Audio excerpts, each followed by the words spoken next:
আমি আজ এই ভিডিওতে তোমাদের নিয়ে যাব কলকাতায় অবস্থিত এক অসাধারণ মন্দিরের দর্শনে, যেই মন্দিরে প্রতি বছর হাজার হাজার মানুষ আসেন এই মন্দিরে দর্শন করতে। এখানে কিন্তু দেশ ও বিদেশের বহু মানুষ এই মন্দির দর্শন করে থাকেন। এই মন্দিরের স্থাপত্য, শিল্প এবং পরিবেশ অসাধারণ। যে মন্দির দর্শন করলে একবার তোমাদের এখানে আসতে ইচ্ছা করবেই। যদি কেউ তোমরা এখানে না এসে থাকো তাহলে বুঝতে পারবে না এই মন্দিরের মাহাত্ম্য এবং সৌন্দর্য। তো আমি সৌমদীপ আজকে তোমাদের নিয়ে যাব পরেশনাথ জৈন মন্দির। তাই বলবো ভিডিওটা প্লিজ লাইক ও শেয়ার করে দিও এবং চ্যানেলটা সাবস্ক্রাইব করে অবশ্যই আমার পাশে থেকো।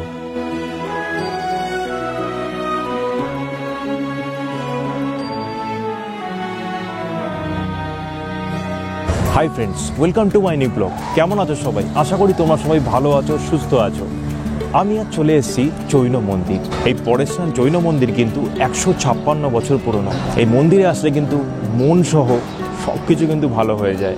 আর এই মন্দির শুধু কিন্তু তীর্থস্থানই নয়, এটি কিন্তু পর্যটন স্থলও বটে। এখানে কিন্তু দেশ বিদেশ থেকে বহু মানুষ এই মন্দির পরিদর্শন করার জন্য আসে। তো চলো বেশি দেরি না করে এই ভিডিওটা তোমাদের দেখাতে থাকি এই মন্দিরে কি কি আছে আর কেন এই মন্দির এতটা দর্শনীয়, এবং 156 বছরের ইতিহাসে এই মন্দিরে কি কি দেখার আছে সেটা তোমাদের সবাইকে দেখাচ্ছি। আর তোমরা যারা আমি চেনো না তাদের বলি, আমি সৌমদীপ, তোমরা দেখছো বঙ্গাইনি blog channel. So keep watching my channel.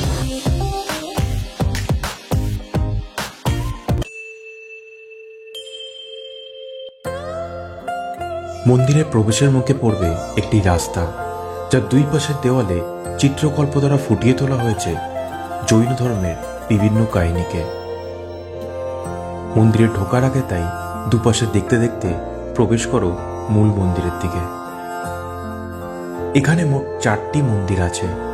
4টি প্রধান মন্দির হল শীতলনাথজি মন্দির, চন্দ্রপ্রভুজির মন্দির, মহাবীর স্বামী মন্দির এবং দাদাওয়ারি মন্দির, যেখানে জৈন আচার্য জিন দত্ত কুশলসুরির পদচিহ্ন রাখা রয়েছে এবং সেটিকে রোজ পুজো করা হয়। এর মধ্যে সবচেয়ে বড় এবং সবচেয়ে সুন্দর 2টি মন্দির আমি এই ভিডিওতে তোমাদের দেখাবো। বাকি 2টি মন্দিরে কাজ হচ্ছে বলে ভিডিও সম্পূর্ণ করতে পারিনি।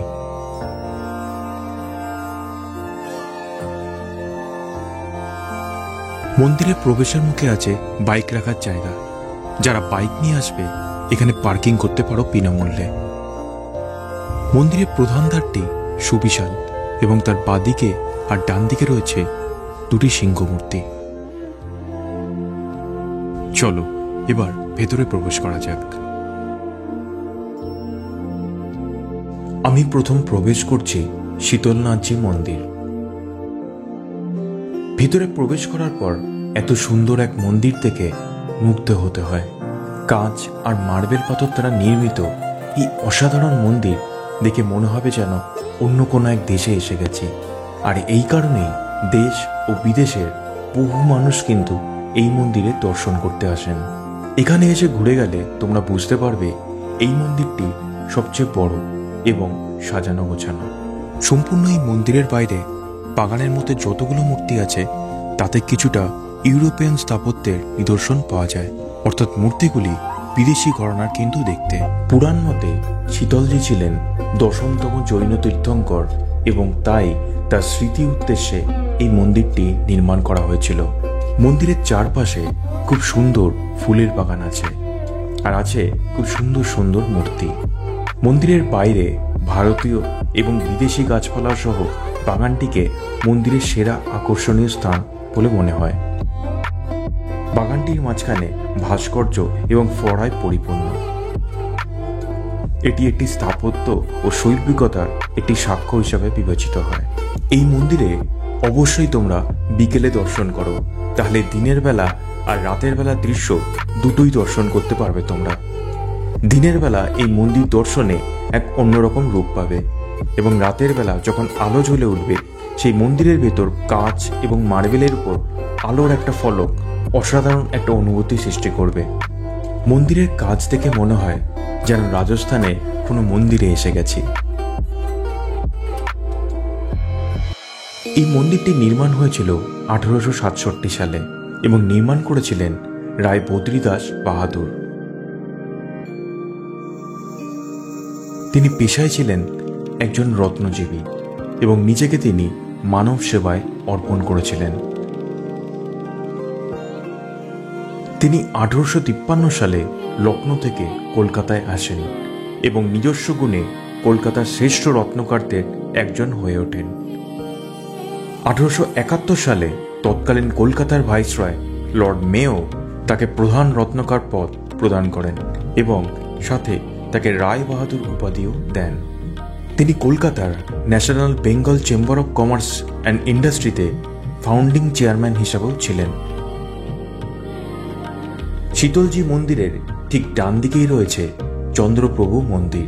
শ্রী শীতলনাথজির মন্দিরের দক্ষিণ দিকে শ্রী চন্দ্রপ্রভুজির মন্দির অবস্থিত, যা 1895 সালে গণেশলাল কাপুরজাদ জহর দ্বারা নির্মিত হয়েছিল। এখানে শীতলনাথজি এবং দাদাবাড়ি মন্দিরে সরোবর রয়েছে, যেখানে মাছ, হাঁস এবং কচ্ছপ রয়েছে। এই সব কিছু কিন্তু ঠাকুরের প্রতীকী হিসাবে রয়েছে। প্রধান জৈন মন্দির, যেখানে ভাদ্র মাসে 8 থেকে 10 দিন একটি উৎসব পালন করা হয়। এই সময়কালে জৈনরা অহিংসা ধর্ম পালন করে, পুজোর শাস্ত্রের পাঠ শোনে এবং দাতব্য কাজ করে। উৎসবের শেষ দিনটিকে বলা হয় সম্বৎসরী। মন্দিরটি অসাধারণ এক শৈল্পিক প্রবণতা প্রদর্শন করে, যা অভ্যন্তরীণ এবং বাহ্যিক সজ্জা স্থাপত্যে দৃশ্যমান রয়েছে। এটি কিন্তু বিখ্যাত চিত্রশিল্পী গণেশ মুস্কারের চিত্রকর্ম প্রদর্শন করে। প্রতি বছর এখানে হাজার হাজার মানুষ এই মন্দিরে যান। এটি কলকাতার অন্যতম গুরুত্বপূর্ণ একটি জৈন মন্দির। ভগবান শীতলনাথজি গর্ভগৃহে উপবিষ্ট এবং তার হীরা খচিত কপাল দর্শনার্থীদের জন্য একটি প্রধান আকর্ষণ। এখানে অন্যান্য দেবতারাও মূল্যবান পাথর এবং মূল্যবান ধাতু দিয়ে সুন্দরভাবে সজ্জিত। শীতলনাথজির মন্দিরটি কাঁচ, আয়না এবং মার্বেল পাথর দ্বারা নির্মিত এক অসাধারণ স্থাপত্য শিল্পের প্রদর্শন করে। এই মন্দিরটি দর্শনের পর মুগ্ধ হতে হয়।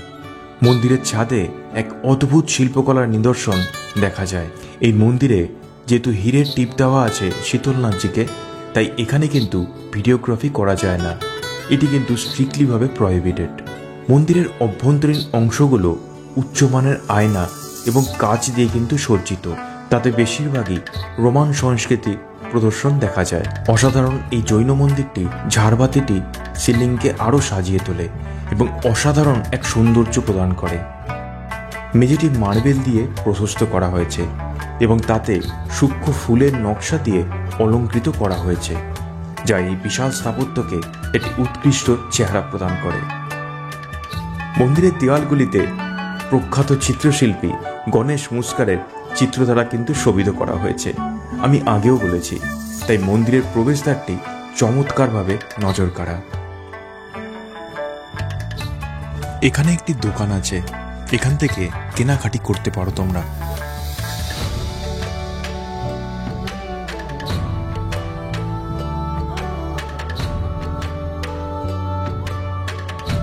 15ই নভেম্বর কিন্তু এই মন্দিরে হতে চলেছে একটি অনুষ্ঠান এবং এই অনুষ্ঠানকে কেন্দ্র করে কিন্তু বহু মানুষের সমাগম এখানে হয়।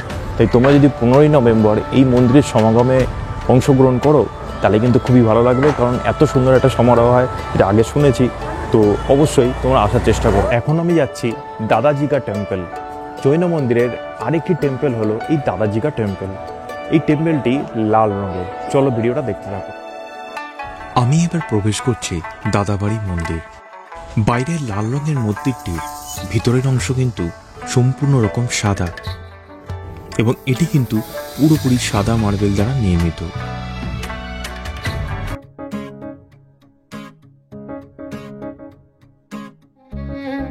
মন্দিরে ঢোকার আগে মূলদ্বারটি দেখে মনে হয় যেন গুজরাট বা রাজস্থানে চলে এসেছে, কারণ এমন স্থাপত্য সেখানেই দেখা যায়।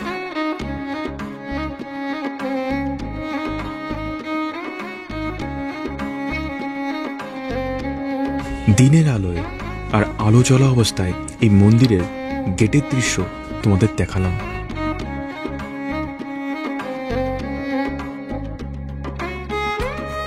কলকাতায় যেন এক হিডেন জেম এই মন্দিরটি।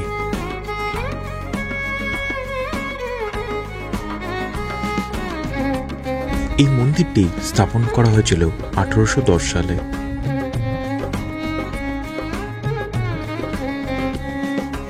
এই মন্দিরে রয়েছে অদ্ভুত এক নীরবতা এবং নিস্তব্ধতা।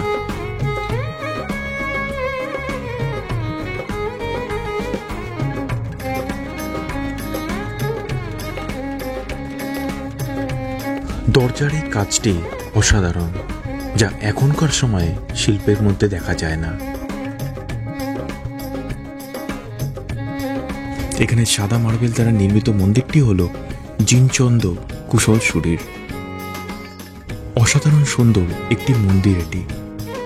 এখানে আসলে বহু সময় যেন মনে হবে একা বসে কাটাই। জীবনের সমস্ত চাপ কাজ সব ভুলে যেন কিছু সময় একা কাটালে মন ভালো হয়ে যায়। এই মন্দিরে যত সময় কাটাবে যেন মনে হবে তুমি কলকাতায় নেই, আমরা যেন বাইরে রাজস্থানে এসে গেছি।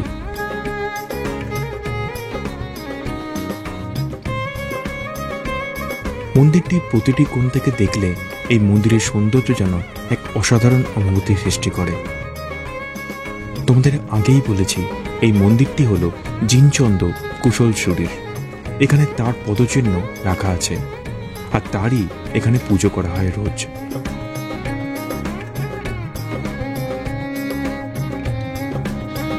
এই স্থানেও কিন্তু ক্যামেরা করা একদমই অ্যালাউ নেই, তাই তোমাদের মন্দিরের মূল দেবতার দর্শন করতে পারলাম না। মার্বেলের উপর আলো পড়ে এক অদ্ভুত সৌন্দর্য সৃষ্টি করেছে এই মন্দিরটিতে। চলো তোমাদের এবার দেখাই মন্দিরটি প্রদক্ষিণ করে।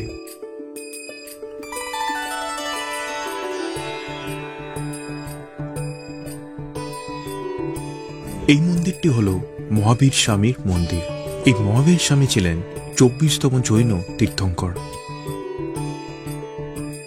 মন্দিরটি প্রদক্ষিণ করে তোমাদের দেখাচ্ছি মন্দিরের সৌন্দর্য। মন্দিরের সাদা মার্বেলের উপর কালো কাজটি মন্দিরটিকে আরো সুন্দর করে তুলেছে। এর উপর যখন ঝাড়বাতির আলো পড়ছে, এটি আরো সুন্দর একটি রূপ নিচ্ছে। এই মন্দিরের সামনেও কিন্তু একটি সরোবর আছে এবং সেখানেও আছে মাছ, হাঁস এবং কচ্ছপ, যেটি এই দেবতার প্রতীকী হিসাবে রয়েছে। তোমাদেরকে একটা ছোট্ট ব্যাপার বলার আছে, যেটা হলো এই মন্দিরে দেখলাম কিন্তু অনেক মানুষ কিন্তু রিলস বানাচ্ছে। কেন জানি না, রিলস করছে, নাচানাচি করছে। এটা কিন্তু ভগবানের জায়গা, এখানে কিন্তু এইভাবে করাটা আমার মনে হয় অসম্মান করা। তাই আমার কিন্তু এই ব্যাপারটা খুব খারাপ লেগেছে। তাই আমি বলবো যে যতটা পারো বাইরে রিলস করো, যেখানে করো, কিন্তু মন্দিরটা অ্যাটলিস্ট ছেড়ে। এবার বলি তোমরা এখানে আসবে কি করে। এখানে কিন্তু বাস, ট্রেন এবং মেট্রো 3 রকমভাবেই কিন্তু এখানে আসা যায়। এখানে আসতে গেলে কিন্তু তোমরা ট্রেনে চলে আসতে পারো। ট্রেনে কিন্তু বিধাননগর স্টেশন নামতে হবে এবং বিধাননগর স্টেশন থেকে নেমে অটো ধরতে হবে। অটো ধরে নামতে হবে কিন্তু গৌড়বেড়িয়া, আর গৌড়বেড়িয়া থেকে সামনেই কিন্তু পড়বে এই মন্দির। এছাড়া মেট্রো যদি আসো, মেট্রোয় কিন্তু নামতে হবে শোভাবাজার সুতানুটি মেট্রো। সেখান থেকে কিন্তু নেমেও একইভাবে অটো ধরে কিন্তু চলে আসতে হবে বিধাননগরমুখী, কিন্তু অটো ধরতে হবে এবং সেখান থেকে গৌড়বেড়িয়া নামতে হবে। হাওড়া থেকে আসার জন্য কিন্তু L238 একটা বাস আছে, সেই বাসটা ধরলে কিন্তু তোমরা খুব সহজেই এখানে পৌঁছে যাবে। মনে রাখবে কিন্তু গৌড়বেড়িয়া হলো এখানকার আসল ল্যান্ডমার্ক। আর হ্যাঁ, বিধাননগর থেকে কিন্তু অটোতে ভাড়া নেমে হচ্ছে 10 টাকা এবং শোভাবাজার সুতানুটি মেট্রো থেকে কিন্তু ভাড়া নেমে অটোতে 15 টাকা। এবার তোমাদের বলি এই মন্দির কখন খোলা হয় এবং কখন বন্ধ হয়। এই মন্দির কিন্তু খোলা হয় ঠিক সকাল 6টার সময় এবং 11টার সময় এই মন্দির বন্ধ হয়ে যায়। আবার ঠিক দুপুর 3টের সময় এই মন্দির খোলা হয় এবং সন্ধ্যে 7টা অবধি এই মন্দির খোলা থাকে। আবার অনেক সময় দেখা গেছে কিন্তু দুপুর 3:30টের সময় কিন্তু এই মন্দির খোলা হয়েছে। মন্দিরটা কেমন লাগলো তোমরা কিন্তু নিচে কমেন্টস করে অবশ্যই জানিও কেমন লাগলো। আর এই মন্দিরের ব্যাপারে আরও যদি বিষয় তোমাদের জানার থাকে তাহলে কিন্তু অবশ্যই নিচে কমেন্টস করে আমাকে জিজ্ঞেস করতে পারো এই মন্দিরের ব্যাপারে। তো আশা করি ভিডিওটা তোমাদের সকলেরই খুবই ভালো লেগেছে। তো ভিডিওটা যদি ভালো লেগে থাকে তাহলে কিন্তু অবশ্যই একটা লাইক করে দিও, শেয়ার করে দিও এবং চ্যানেলটা কিন্তু সাবস্ক্রাইব করতে ভুলো না। আর সাবস্ক্রাইব করার পর কিন্তু অবশ্যই বেল আইকনটা প্রেস করো, আর যাতে আমার ভিডিওর প্রতিটি নোটিফিকেশান তোমাদের কাছে সবার আগে পৌঁছে যায়। তো দেখা হয়ে যাবে নতুন কোনো ভিডিওতে, নতুন কোনো জায়গায়, নতুন কোনো তথ্য নিয়ে আবার চলে আসবো। ততদিন তোমরা ভালো থেকো, সুস্থ থেকো। চলো, বাই।